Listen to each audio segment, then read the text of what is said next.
Gelombang bunyi termasuk dalam gelombang mekanik karena membutuhkan medium untuk merambat, bisa zat padat, zat cair, maupun gas. Gelombang bunyi merupakan gelombang longitudinal, yaitu gelombang yang memiliki arah getar sejajar atau searah dengan arah rambatnya. Gejala-gejala pada gelombang bunyi dibedakan menjadi 4. Yang pertama ada pemantulan atau refleksi, kedua ada pembiasan atau refraksi, yang ketiga ada pelenturan atau difraksi, yang keempat ada perpaduan atau interferensi. Pada umumnya, manusia bisa mendengar bunyi dari rentang 20-20.000 Hz. Rentang ini disebut dengan rentang audiosonik. Untuk bunyi di bawah 20 Hz, kita sebut infrasonik.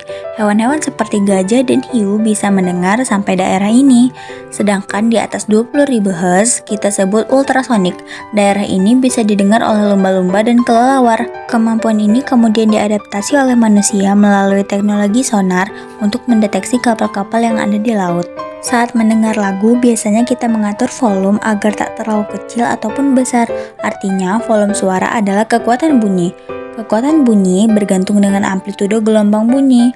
Makin besar amplitudonya, makin kuat juga bunyinya. Kekuatan bunyi ini dinyatakan dengan intensitas bunyi atau I yang didapat dari gelombang bunyi atau P dibagi luas permukaan yang dijangkau bunyi atau A. Frekuensi intensitas juga punya ambang batas agar bisa terdengar oleh manusia. Umumnya kita bisa dengar suara paling rendah dengan intensitas 10-12 watt. Kita bisa pakai skala logaritma untuk menyatakan kerisnya bunyi.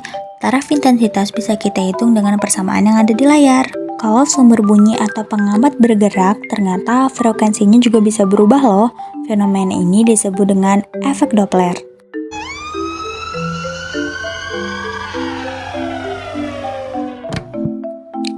Hal ini terjadi ketika ambulan bergerak ke arah kamu, dia juga bergerak ke arah gelombang bunyi yang menuju ke kamu. Jadi, gelombang-gelombangnya bakal jadi saling berdekatan. Inilah yang menyebabkan frekuensinya menjadi lebih besar saat kamu dengar.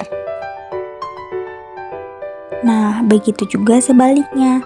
Saat ambulan menjauh, jarak antara gelombang bunyinya menjadi menjauh, sehingga frekuensinya menjadi menurun.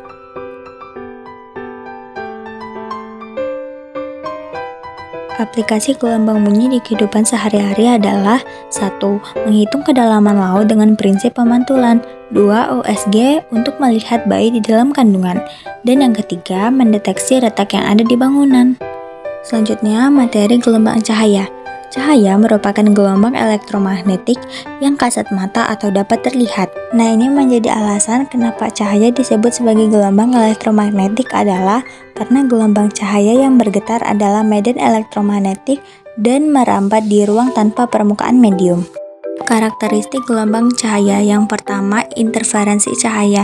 Interferensi cahaya adalah keadaan saat dua gelombang cahaya atau lebih berpadu dan membentuk gelombang cahaya gabungan. Yang kedua ada difraksi cahaya atau pelentukan cahaya yang dapat terjadi ketika cahaya yang sedang merambat menembus atau melalui suatu penghalang atau celah yang sempit. Yang ketiga ada polarisasi, yaitu peristiwa terserapnya sebagian atau seluruh arah getar gelombang sehingga hanya memiliki satu arah getar saja.